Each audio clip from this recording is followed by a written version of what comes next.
माझा नवरा म्हणतो, "आई तर लग्न करून गेली." म्हणजे माझ्या आईचं लग्न झालं. माझ्या बहिणीला आहे ते मावशीने सांभाळायचा निर्णय घेतला होता. माझी बहीण माझ्या मावशीकडे गेली आणि माझा मोठा भाऊ आहे तर माझ्या चुलत्याकडे. माझा चुलता म्हटला, की "मी त्यांना सांभाळेन." मी लहान होतो, मला कोणी सांभाळायला तयार नव्हतं. जशी चिमणे पाखराची कहाणी होती, की त्यातला एक मुलगा कसा अपंग होता म्हणून त्याला कोणी घ्यायला तयार नव्हतं. एक लहान मुलगी होती, तिला एका डॉक्टरांनी घेतलं होतं आणि एक मोठी मुलगी होती, तिला पण म्हणजे एका आजी-आजोबांनी दत्तक घेतलं होतं, कारण त्यांना खूप प्रॉपर्टी होती म्हणून. आणि अजून एक मुलगा होता, तो लक्ष्मणकांत बेर्डेने घेतला होता, पण जो अपंग होता त्याला कोणीच घेत नव्हतं. तशीच माझी कहाणी झाली होती. मी लहान होतो म्हणून मला कोणीही सांभाळायला तयार नव्हतं. माझ्या आईचं लग्न झालं आणि माझी आई मला घेऊन गेली.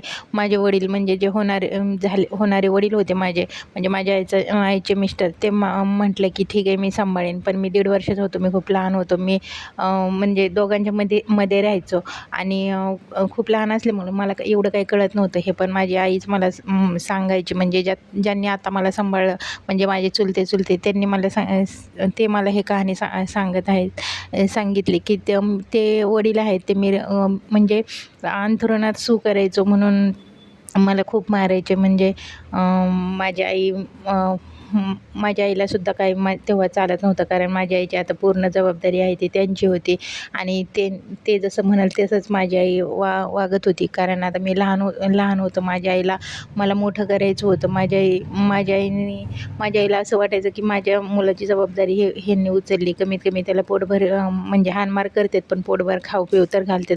पण वारंवार खूपच ते माझे वडील होते, ते मला खूप हाणमार करायचे आणि माझ्या आईला म्हणजे माझ्या आईचं आणि त्यांची पण भांडणं व्हायला लागली. कारण तो म्हणायचा, की म्हणजे ते वडील सावित्र वडील म्हणायचे, की "या मुलाला इथं मी सांभाळणार नाही. हा गोधडीत सू करतो, हे करतो, ते करतो. मला हे सगळं खपणार नाही." जसं का त्यांना पुढे जाऊन मुलं होणारच नव्हते, असं वागत होते.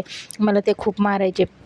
शेजारीच असल्यामुळे माझा चुलता आणि चुलती हे सगळं बघत होते. माझ्या चुलत्याने 1 वर्ष हे सगळं सहन केलं आणि सगळं म्हणजे बघत होते. बघून मग माझ्या चुलता-चुलतींना म्हणजे माझ्या आईचे पण हाल देखवले नाहीत, कारण माझी आई मजबूर होती, काहीच करू शकत नव्हते. कारण त्यांच्या तिथंच म्हणजे माझे वडील तिला म्हणजे असे दबावात ठेवायचे. काही झालं की धमकी द्यायची, "मी तुला सोडून देईन." अगोदरच नवरा वारला होता. त्या टेन्शनमध्ये मुलांची वाटणी झाली होती. मुलांची जबाबदाऱ्या दुसऱ्यांकडे दिल्या होत्या आणि वरून अजून ह्यांनी जर सोडून दिलं, माझ्या गावात किती बदनामी होईल. त्या इज्जतीला घाबरून माझी आई तिथंच राहायला लागली. मला खूप हाणमार करायचा, तरी पण माझी आई सहन करायची. मग त्यांनी मारल्यानंतर माझी आई मला जवळ घ्यायची, खाऊ-पिऊ घालायची, माझा लाड करायचे. हे माझं सगळं चुलता-चुलती बघत होते. माझ्या चुलता-चुलतीला शेवटी माझे हाल देखवले नाहीत. मग माझी आई दिवसेंदिवस खूप खचत होती, खूप आजारी पडत चालली होती.